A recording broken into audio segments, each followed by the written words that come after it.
There is a Minneapolis-based publishing company that is behind a concert happening this week, which is raising money to prevent book censorship. So the concert's called Bands for the Band. It'll take place 7th Street Entry tomorrow. Joining us for the preview of the event and how it came together, Leo Lerner with Lerner Publishing Group. Leo, thanks for joining us. Thanks so much for having me. So the venue itself's right next to First Ave for people who haven't been there. Yep. Just to clarify that. Yep, just a smaller venue for a lot of local bands and smaller bands, but you know, it's a great venue. First Ave is kind of the house that Prince built, and I'm so excited to be there. And I've played there myself a couple times, so I know the spot well, and yeah, it'll be a great show. So tell us a little bit about it. The event tomorrow is called Bands, as in like a rock band, for the band, and you're talking like book band. Yeah, so I'm not sure if you know, but there's been so many book bans and censorships happening across the country, mostly targeting books that are based on women, you know, people of color and people in the LGBTQ plus community. And I've been a musician myself, and I also work for my family's company. It's a children's book publisher. And I just wanted to find a way to bring these communities together and raise money for organizations fighting against these book bans, supporting librarians, teachers, and students to, you know, get the books that they want to and deserve to read. So, well, specifically, there are some organizations where the proceeds from this will go to, and we want to highlight some of these organizations.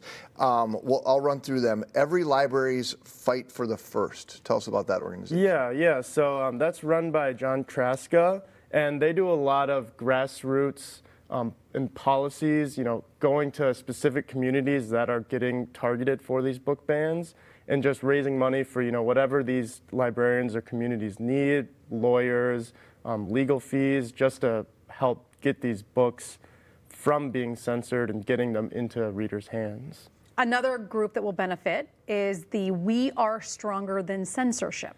Yeah, and that's really connected with Every Library, and that's also, you know, a lot about policy, more for things like on the First Amendment and freedom of speech. So, you know, everyone deserves to be able to read what they want and be able to read and write, you know, without being afraid of being censored or being just totally banned in their communities. So. And the other organization is called Unite. Tell us about that one. Yeah, it's United Against Book Bans, and that's a part of ALA, which is American Library Association, and that's a huge institution in the publishing world. And it's also, you know, they're very similar, but also, you know, raising a lot of money and raising awareness for banned books, and trying to get these banned books more in the public light so people know about these books and know where to find them and know how to read them. Leo, is this the first Bands for the Band event that you guys have had? Oh, yeah. I mean, I think this is sort of the first event combining music and these book bans, raising money for them. Yeah. And I think in a lot of ways the publishing and the music worlds are really related. You know, writing music and writing books both involve a lot of free expression, freedom of thought, and yeah, it's just a way to connect those, and it's also a really personal thing for me. So I'm going to run through some of the bands. Megan and I, we think we might be familiar with one of them, but we're old. Well, I'm old. The Dad Bod is one of the bands. White Boy Summer, The Shoots, and Yonder. Yeah. So it's nice. Tell us about what kind of music folks are going to be hearing. Yeah, so I wanted to pick a wide range of genres, so there's something for everyone, for all ages as well. So starting off would be Yonder. They're like a folk rock group, and the lead singer is actually a school teacher herself, so I really wanted to include her. I'm a musician myself, so I've played with all these bands, so I thought they were all a great fit. Next up is Shoots. They're a super popular local band. More like indie rock, indie pop vibes, but with a wide genre as well, so great variety. And then White Boy Summer at WBS, they're a duo, and they're like a experimental jazz group. The drummer I've played with personally, L.A. Buckner, he's probably one of the most preeminent drummers in the Twin Cities. He's a professor at McPhail. He's had his own PBS show about drumming, and you got to see him. He's amazing. And then Dad Bod, one of my favorites. I've played with them several times.